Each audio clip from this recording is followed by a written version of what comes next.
Advocate Priyadarshan Thampi, ചില ചാനലുകളിൽ ഇപ്പോൾ കോൺഗ്രസിനെ സ്നേഹിക്കുന്ന ആളുകൾ എന്ന് പറഞ്ഞിട്ട് വന്ന് പറയുന്ന ആളുകൾ പറയുന്നത് ഈ ചർച്ചയൊക്കെ വിക്ടിമിന് വേണ്ടിയാണ് നടക്കുന്നത് എന്ന് പറയുമ്പോൾ പോലും അത് BNS ആക്ടിനൊക്കെ എതിരാണ്.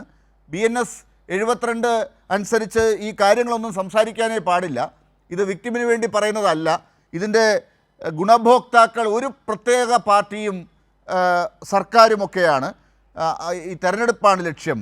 അതുകൊണ്ട് തന്നെ ഈ ബെയിൽ ആപ്ലിക്കേഷനിലുള്ള കണ്ടൻസ് ഒന്നും പുറത്തേക്ക് വരാൻ പാടില്ലാത്തതാണ്. അത് അത്ര രഹസ്യമായിട്ട് കൈകാര്യം ചെയ്യേണ്ടതാണ്. അതുകൊണ്ട് അവർ ഈ ചർച്ചയിലൊക്കെ പങ്കെടുത്തതിനെ ന്യായീകരിക്കാൻ അവർക്കും പറ്റുന്നില്ല, ചർച്ചയും മുന്നോട്ട് കൊണ്ടുപോകാൻ ആഗ്രഹിക്കുന്നില്ല എന്നൊക്കെ അവർ പറയുന്നുണ്ട്. താങ്കൾ അതിൽ നിന്ന് പറഞ്ഞു തുടങ്ങിക്കോളൂ, എന്താണ് ഈ സംഭവിക്കുന്നത്? ഒരു MLA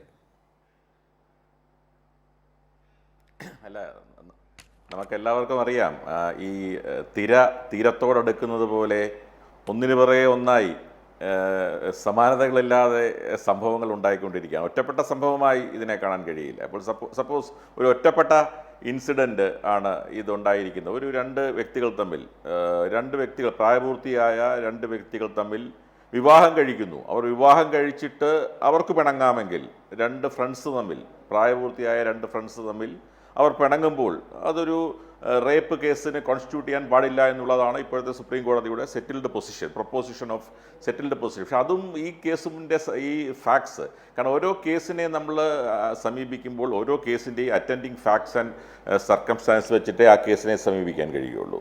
അതാണ് ഏറ്റവും പ്രധാനപ്പെട്ട കാര്യം. അതിൽ അങ്ങ് ചോദിച്ച ചോദ്യത്തിലേക്ക് ഡയറക്റ്റ് വരികയാണെങ്കിൽ, എന്താണ് ഈ BNSലെ ആ വകുപ്പ് പറയുന്നത്, എന്താണ് നമ്മുടെ നിയമവ്യവസ്ഥ? അത് പ്രധാനമായും ഈ ഒരു ഇരയ്ക്ക് അല്ലെങ്കിൽ വിക്ടിമിന് നൽകുന്ന, സർവൈവറിന് നൽകുന്ന ഒരു പരിരക്ഷയാണ്.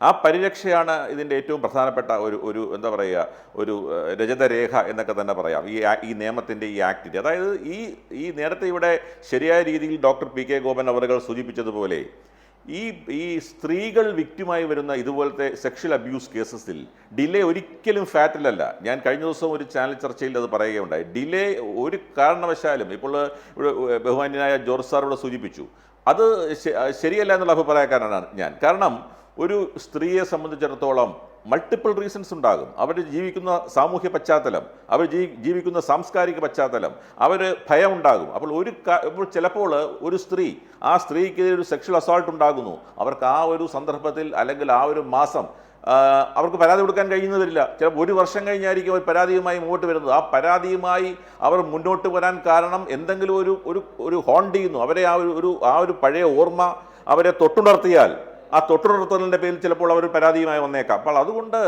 എന്തുകൊണ്ട് നേരത്തെ പരാതി കൊടുത്തില്ല, പരാതി കൊടുത്താൻ വൈകി എന്നൊക്കെ പറയുന്നതൊന്നും ഡിലേ, ഇങ്ങനത്തെ കേസുകൾ, ഒരു കൊലക്കേസിൽ പോലും, ഒരു മർഡർ കേസിൽ പോലും ഡിലേ ചിലപ്പോൾ ഫാറ്റലായിരിക്കും. പക്ഷേ ഈ സെക്ഷൽ അബ്യൂസ് കേസസിൽ വിക്ടിമിൻ ഡിലേ ഒരു കാരണവശാലും ഫാറ്റലല്ല. പിന്നെ നമ്മൾ ഈ കേസുകളെക്കുറിച്ച് ചർച്ച ചെയ്യരുത് എന്നുള്ള അഭിപ്രായത്തോടൊന്നും എനിക്ക് യോജിപ്പില്ല. കാരണം നമ്മുടെ പൊതുസമൂഹം ഈ ഒരു രഹസ്യ സ്വഭാവം ഉണ്ട്. ഒരു കാരണവശാലും ഇന്നിപ്പോൾ കേസെടുത്തിരിക്കുന്ന പ്രധാനമായും അതാണ്. കാരണം ഇരയെ പ്രാഥമികമായി സ്ത്രീകളെ, ഇത്തരത്തിൽ സെക്ഷൽ ഒഫൻസിൽ പെടുന്ന സ്ത്രീകളെ സംരക്ഷിക്കണമെന്നുള്ള കാര്യം പ്രാഥമികമായി സംരക്ഷിക്കണം. കാരണം അവർ പരാതിയുമായി മുമ്പോട്ട് വരുമ്പോൾ അവരെ വീണ്ടും വിക്ടിമൈസ് ചെയ്യുക എന്നുള്ള പ്രവണത അത് ഒരു കാരണവശാലും നമുക്ക് പ്രോത്സാഹിപ്പിക്കാൻ കഴിയില്ല. കേസിൻ്റെ മെറിറ്റ് അത് കോടതി പരിശോധിക്കും.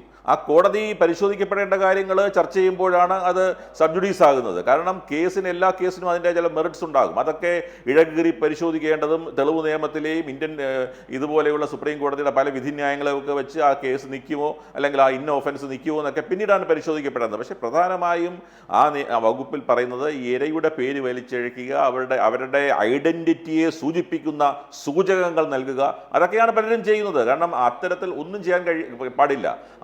അത്തരത്തിലുള്ള ചർച്ചകൾ ചെയ്യാൻ കഴിയില്ല. പക്ഷേ സ്വാഭാവികമായിട്ടും ഈ ബെയിൽ ആപ്ലിക്കേഷൻ അവർ ഫയൽ ചെയ്തിട്ടുണ്ട്. ആ ബെയിൽ ആപ്ലിക്കേഷനിലെ ഇരയുടെ പേര് XXX എന്ന് ഇടാൻ പാടുള്ളൂ. ഹൈക്കോടതിയിലായാലും ശരി, ജില്ലാ കോടതിയിലായാലും ശരി, ഇത്തരത്തിലുള്ള കേസുകൾ ഫയൽ ചെയ്യുമ്പോൾ കോടതിയിൽ കൊടുക്കുന്ന രേഖയിൽ പോലും അവരുടെ പേരെഴുതാൻ പാടില്ല. ചാർജ് ഷീറ്റ് ഫയൽ ചെയ്യുമ്പോൾ പോലും പേരെഴുതാൻ പാടില്ല. XXX എന്ന് പറഞ്ഞ് വിറ്റ്നസ് നമ്പർ 1 XXX എന്ന് ഇടുകയുള്ളൂ.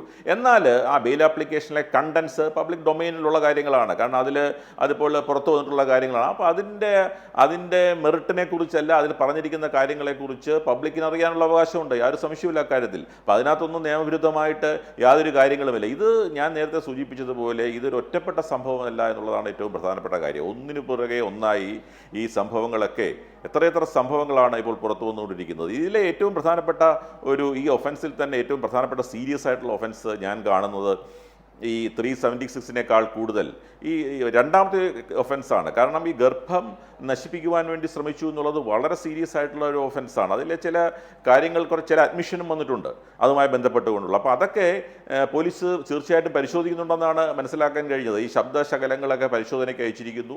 തീർച്ചയായിട്ടും അത് വളരെ സ്ട്രോങ് ആയിട്ടുള്ള ഒരു സബ്സ്റ്റാൻറ്റീവ് ആയിട്ടുള്ള ഒരു എവിഡൻസ് ആയിട്ടൊക്കെ മാറാനുള്ള സാധ്യതയൊന്നും നമുക്ക് തള്ളിക്കളയാൻ കഴിയില്ല. അപ്പോൾ ഇത് എല്ലാം സൂചിപ്പിക്കുന്നത് എനിക്ക് തോന്നുന്നത് നേരത്തെ തന്നെ ഇത് സംബന്ധിച്ചുള്ള പരാതികൾ വന്നിരുന്നതാണ്. പക്ഷേ എന്തുകൊണ്ട് അവരുടെ രാഷ്ട്രീയ നേതൃത്വം അത് സംബന്ധിച്ച് നടപടിയെടുത്തില്ല അല്ലെങ്കിൽ മുമ്പോട്ട് വന്നില്ല എന്നുള്ളത് നമ്മളെല്ലാവരെയും പൊതുസമൂഹത്തെ അത്ഭുതപ്പെടുത്തുന്നുണ്ട്. എന്തായാലും ഇപ്പോൾ പബ്ലിക് ഡൊമൈനിൽ ഇത് വന്നു.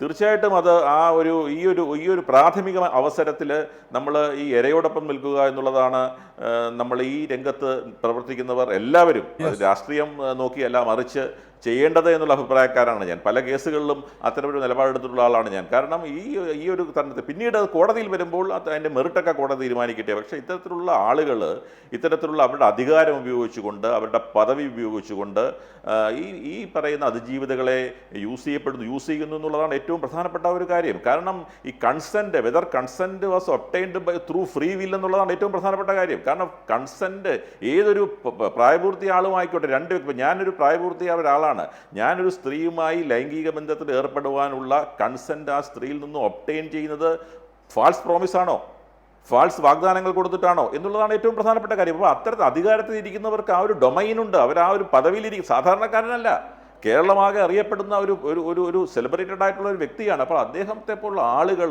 സമൂഹത്തിനാകെ മാതൃകയായി വഴിവിളക്കുകളാകേണ്ട വ്യക്തിത്വങ്ങൾ ഇത്തരത്തിൽ പോകുന്നു എന്നുള്ളത് നിയമപരമായി മാത്രമല്ല, അത് ധാർമ്മികമായും അതിനെ നമ്മൾ ധാർമ്മിക ച്യുതിയുമായി നമ്മൾ കാണേണ്ടതുണ്ട് എന്നുള്ള അഭിപ്രായക്കാരൻ തന്നെയാണ് ഞാൻ. ശരി, ഇത് ഒരു സെലിബ്രിറ്റി സ്റ്റാറ്റസ് മാത്രമല്ല, ഇദ്ദേഹം കോൺഗ്രസ് പാർട്ടിയെ തന്നെ മൊത്തത്തിൽ അടക്കി ഭരിക്കുന്ന ഒരാളാണ് എന്ന് ഇതിനകം തെളിയിച്ചിരിക്കുകയാണല്ലോ. അപ്പോൾ അത്രയ്ക്ക് ശക്തനായ പവർഫുള്ളായ ഒരാൾ തന്നെയാണ് ഇദ്ദേഹം.